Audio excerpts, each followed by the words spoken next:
AMINA enters the bedroom and walks straight to her daughter. The matriarch watches with a frown as AMINA slaps Tia so hard she falls over. Tia holds her mouth as the guards lift her back to her feet. I thought you wanted to be a leader, child. Did you honestly think that any of this was going to be easy? This is what you moaned and groaned about day in and out since you took your first steps. But like a spoiled brat who has never once seen war, you think that this responsibility won't require sacrifice. You think I didn't experiment like you? You are grown now, like it. Whatever happened to nurturing the next generation like you promised? Why are you so afraid of your own sexuality? Is that why you sent my grandfather to live in a shipwreck? Yes. The only reason I haven't sent you to is because you have a duty to serve for your ancestors. Tia wrestles free from the guards. The queen, startled, steps back. Tia's moon-root dress pulsates.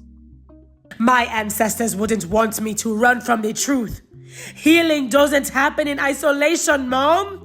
We need to open the borders of the city to every refugee. We can't cast out half of humanity and call it a day. Enough! We don't have time for these games. The coronation begins in 15 minutes. If you aren't there, be prepared to disappear like your great-grandmother. Without another word, the queen storms out of the castle. The elders follow behind her. Alone, Tia runs to Zara, hugging her tightly. They share a tearful kiss. In a Blacktopian prison cell, moon-root vines grow into the room from a gutter, illuminating the room in a soft neon glow. Both Dustin and Dawn are chained to the walls without their prosthetics, leaving only the upper half of their bodies. Dawn tries to hobble toward Destin, and Destin does the same to Dawn, straining as far as they can. Dawn leans so the ends of their hair rest in Destin's lap. They both sigh. Do you think they're finally gonna kill us today? They didn't kill us yesterday, even though we thought they would. So, maybe not. If we're lucky. The coral reef doors of the cell open, and two guards with exosuits walk inside. Destin is haunted by an intrusive memory of the box. Nice suit. Where'd you get it? In one step, one of the guards lunges across the room and lifts Destin with their robotic claw. Destin cries out as the chains rip out of the wall, digging the handcuffs into Destin's wrists.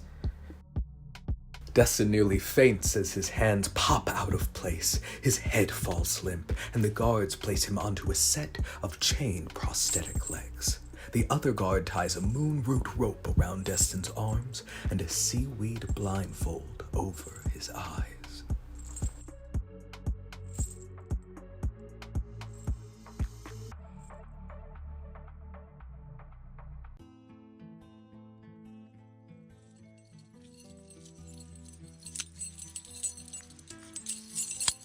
Blinded, Destin can't tell if he's been walking for half an hour or half a dozen hours.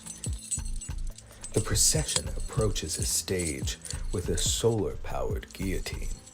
Hitting the stairs, his prosthetic legs trip, flinging him on the ground. Destin is dragged onto the stage by a moon-root fish net. He's placed onto a new set of prosthetics, and his blindfold is removed.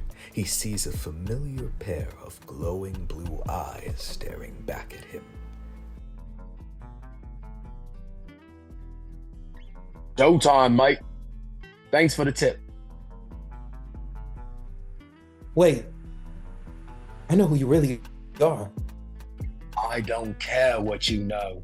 No one will believe you. You're just some surface-dwelling scum to them. That's why they all have to die for the porcelain hand. A shadow eclipses the sky over the parade. Even the moon root dims, and complete darkness spreads. Only Icarus's demonic eyes glow. Thought spraying and praying, lords.